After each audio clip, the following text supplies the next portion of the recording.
With that being said, let's get into it.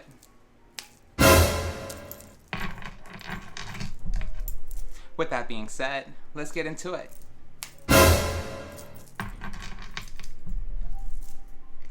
With that being said, let's get into it.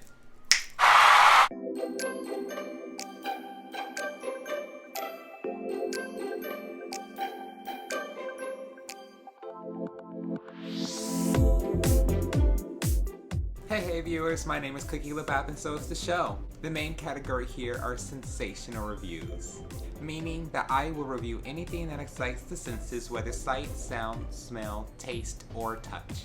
In this episode, you are all in for a special treat: double chocolate chip cookies. Extra cocoa added to the batter, combined with semi-sweet chocolate chips and pecans for added nutty flavor and preference. This one is one of my favorite cookie combinations, and also fun for anyone to bake at home. Now, one thing I have noticed, now that I am steadily working out more kinks as I go along on my social media production adventures, is that reviewing a literature or passage based on a topic is much easier and more capable for my viewers to obtain than just a broad topic in general.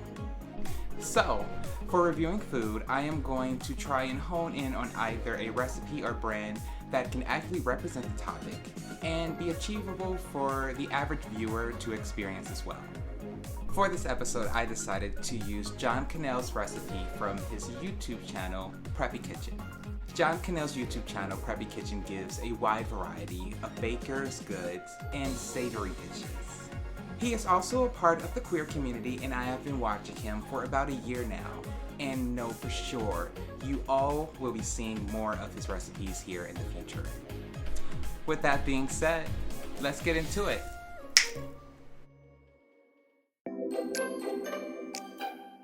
Alright, we are here, and like I promised earlier in the episode, we're about to dig into some double chocolate chip cookies. I've got 3 here, and I decided to pair it with some coffee. It is the morning, but also to add, I work night shift and I haven't done my workout yet, so after doing this little bit of a review, that butter and sugar is definitely going to get to me, and I will be so lazy. So I'm going to use the coffee as not only as a bit of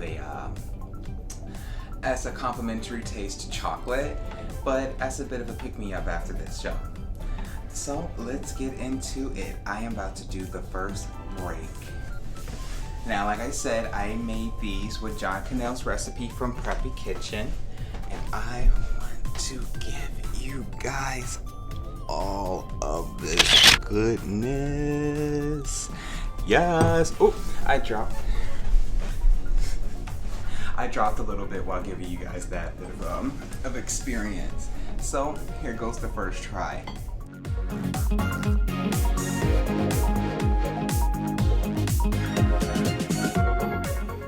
First thing that comes to mind is the texture. I already knew that it was a bit crunchy when I was feeling it in my hand, but as soon as I touched it, the crunchy lets through, and then you get to the soft, gooey middle part, jam-packed with chocolate, sugar, butter. Basically, since it is a homemade dish, in my imagination, I like to feel that I do really taste every single ingredient that I put in here from John Kanell's recipe. Now, in the recipe that I'll have in the link below, you do notice that he uses walnuts, but he also has an option if you wanted to use pecans. In preference, just my taste in nuts wise, I prefer pecans over walnuts. I like the taste more in the baking. Plus, also, if you like to toast them, pecans are a bit easier to toast. That doesn't mean that they're less likely to burn. Easier to toast, and I just love that you can use so many combinations for pecans to make maybe some pralines, anything that you can do to just flare up any type of baking.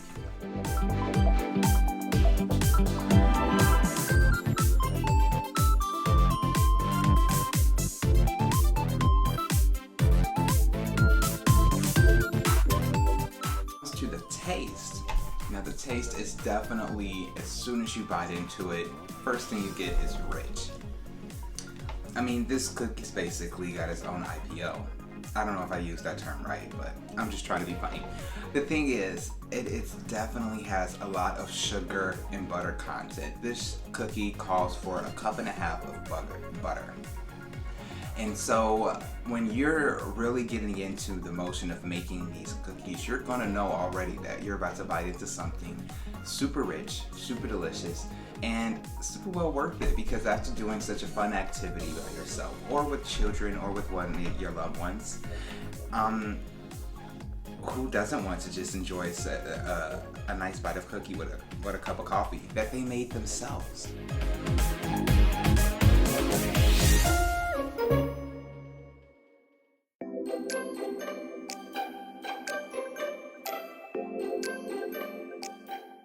Another thing to add with flavor are the walnuts. The walnuts definitely add an complimentary nutty flavor to the cookie that you know wouldn't have been there if you didn't add it. I don't know, correction, I'm still going off the recipe. I used hazelnuts. Now, the thing is, you don't know,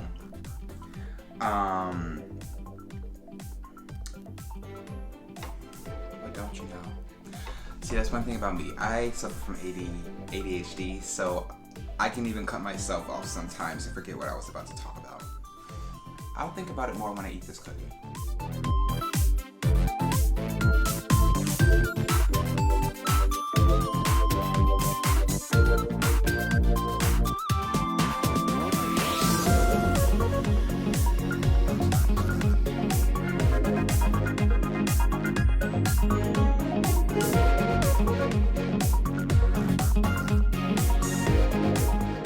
Okay. I finally remember what I was going to say. Now, if you don't know if you're going to like it with the walnuts or pecans, I'd say just go for it without.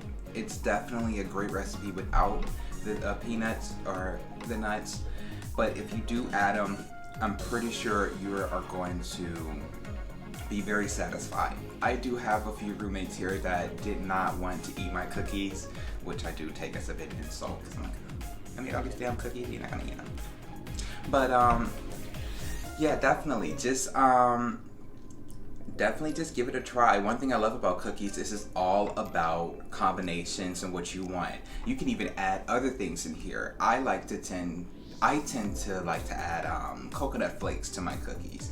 It gives another added texture to it with a bit of a different type of sweetness towards already what you've had it originally in the recipe. Trust me, try almost any type of cookie recipe and just add coconut flakes to it. I mean, definitely if you're buying coconut flakes, you're gonna probably eat it by itself anyway, so put it into something before you just get fat eating just the one ingredient.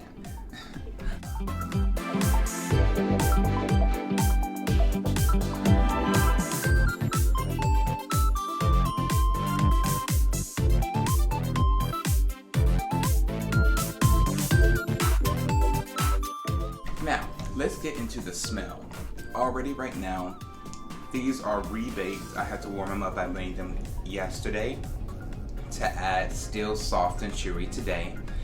I already have an aroma of chocolatey goodness just sifting through the air. I'm pretty sure my roommates can smell them too. When they were baking, it was even more intense, and I live on the second floor. I already knew that the cookies were done in the kitchen before the cookies knew. So definitely the smell is intoxicating enough to even put it in front of a bakery for other people to come and see. It's definitely an advertising baked good, and as well as a great treat to use for any occasion, either just to get together, potluck, or maybe use it as a gift for other family members or friends that you love.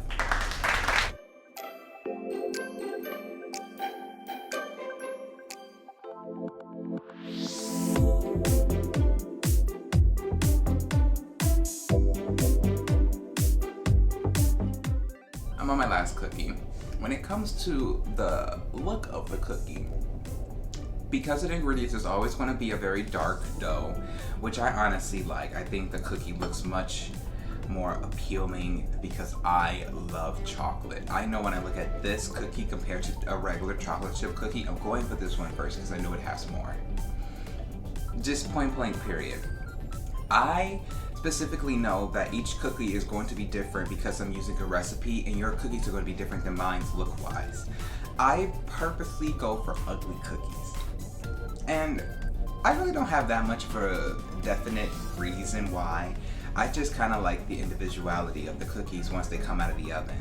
So I usually use a nice tablespoon and I scoop it up, give it a little bit of formation, but not too much. I don't really like the really round balls, because once you cook the cookies in the round balls, all of them look the same, and they're just kind of like, you don't really see the chocolate and the walnuts just sticking out of the top. And like, you'll notice that when you do it with just plopping them a little bit down without giving them each of that round shape, that you can actually see that one has more walnuts than the other, or pecans than the other, one has a little bit more chocolate chips. Just that individuality with the cookies makes it even more appetizing in my mind, because I have a variety to choose from basically the same thing.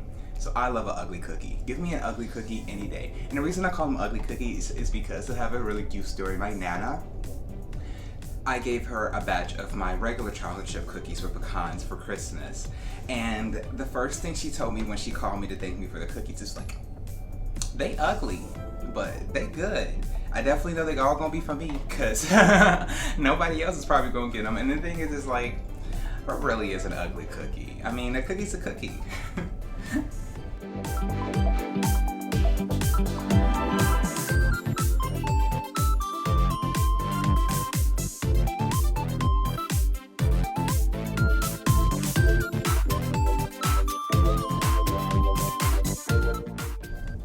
Now, what I haven't tried yet in front of you guys is actually dipping this with my coffee.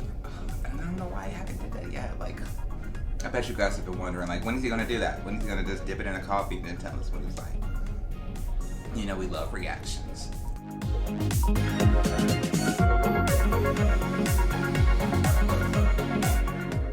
Instantly, you would think that the first thing that will complement the coffee is the chocolate.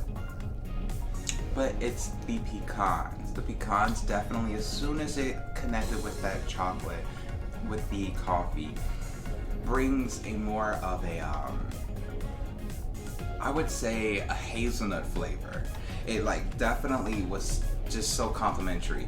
And to add, I think the creamer I used for this coffee is butterscotch. So maybe that also has a bit of an addition to what makes the flavor of the coffee work so well with these cookies. I'm pretty sure any coffee would do well. But just to add, this is butterscotch creamer with the double chocolate chip pecan cookies. So good, so delicious. I recommend anyone who sees this video to try it.